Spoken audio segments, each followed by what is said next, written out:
तेसू ने मीनू को सब कुछ बता दिया कि उसने शिनवू को डेट के लिए पूछा और शिनवू ने उसे रिजेक्ट कर दिया। मीनू इससे बहुत ही सरप्राइज था, लेकिन तेसू यहाँ पे बहुत ही उदास था और वो कहता है चाहे मैं उस बारे में जितना भी सोच लूं, लेकिन वो नॉर्मल नहीं है, मैं उसे जरा सा भी नहीं समझ पाता। ये सुनकर मीनू जोर जोर से हंसने लगा और कहने लगा कि देखो तो ये कह भी कौन रहा है, तुम्हें भी ये नहीं पता है कि तुम क्या कर रहे हो। तेसू कहता है नहीं, क्योंकि हम दोनों के बीच में ऐसी रिलेशनशिप थोड़ी है। लेकिन वो तो उसके पास एक बॉयफ्रेंड है फिर भी वैसा कर रहा था, मतलब कि शिनवू के पास एक बॉयफ्रेंड है फिर भी वो तेसू के पास आया था। और यहाँ पे तेसू और मिनहो एक दूसरे से प्यार नहीं करते हैं। तेसू शिनवू को लाइक करता है, लेकिन अभी वो उसका बॉयफ्रेंड नहीं है, तो फिर वो मिनहो के साथ ये सब कुछ कर सकता है। तेसू कहता है मैं ये कह रहा हूँ कि उसने कहा था वो अपने बॉयफ्रेंड से बहुत ज्यादा प्यार करता है, लेकिन वो मेरे पास क्यों आया, तो यही बात मैं नहीं समझ पा रहा हूँ कि वो नॉर्मल नहीं है। मिनहो कहता है शिनवू को जो अपने बॉयफ्रेंड के पास से नहीं मिलता वो तुम्हारे पास से मिलता है, इसलिए वो तुम्हारे पास आया था, और तुम्हें जो शिनवू से नहीं मिलता वो मेरे पास से मिलता है, इसलिए तुम मेरे पास आ रहे हो।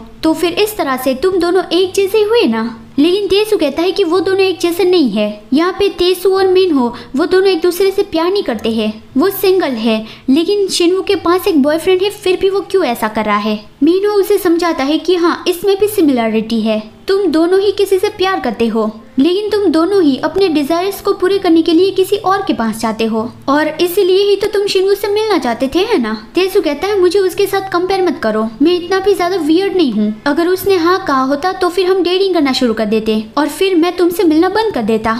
और हाँ ऑब्वियसली मैं ये नहीं कह रहा हूँ कि तुम अभी उसकी जगह पे हो, तुम दोनों अलग अलग पर्सन हो। मतलब कि शिनवू अगर तेसू के पास आ जाएगा तो फिर वो मिनहो को बाहर फेंक देगा, लेकिन मिनहो बहुत ही ज्यादा समझदार है।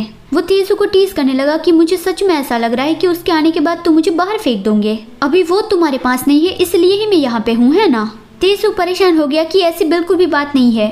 मिनहो उसकी ओर स्माइल करता है और कहता है अगर ऐसा है तो भी मुझे इसकी कोई केयर नहीं, मैं किसी की तरह इतना ज्यादा गुस्सा नहीं हो जाऊंगा। मतलब कि वो तेसू को ताना मार रहा है। वो कहता है तुम गुस्सा हो, है ना, क्योंकि तुम और शिनवू जो कर रहे हो उसे शिनवू छुपा के रखना चाहता है। देखा ये सच निकला, तुम सच में शिनवू से प्यार करते हो।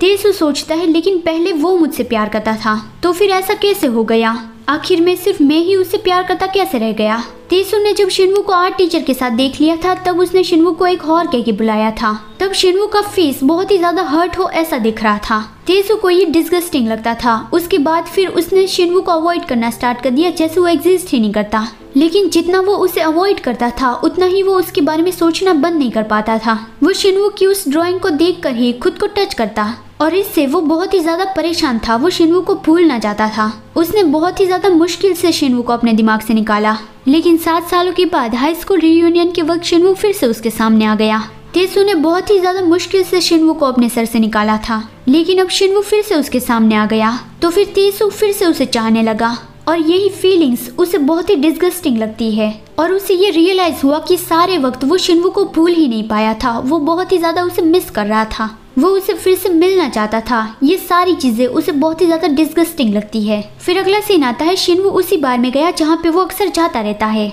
जहाँ पे योंगमिन और मिनहो काम करते हैं।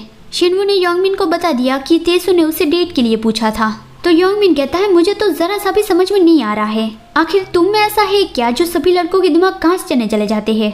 तो तुम्हारे उस ओल्ड क्लासमेट ने तुम्हारे साथ वो सब कुछ इसलिए किया था क्योंकि वो तुमसे प्यार करता था। मिनहो को सारी सिचुएशन पता है, लेकिन वो बीच में टांग नहीं अड़ाएगा। योंगमिन को पता है कि शिनवू को अब्यूज होना पसंद है, तो फिर वो सोचने लगा कि शिनवू के अंदर ये आया कहाँ से है। वो शिनवू से पूछता है क्या तुम्हारी कोई पेनफुल मेमोरी है या फिर कोई ऐसी सैड स्टोरी जिसमें तुम्हें अब्यूज किया गया हो।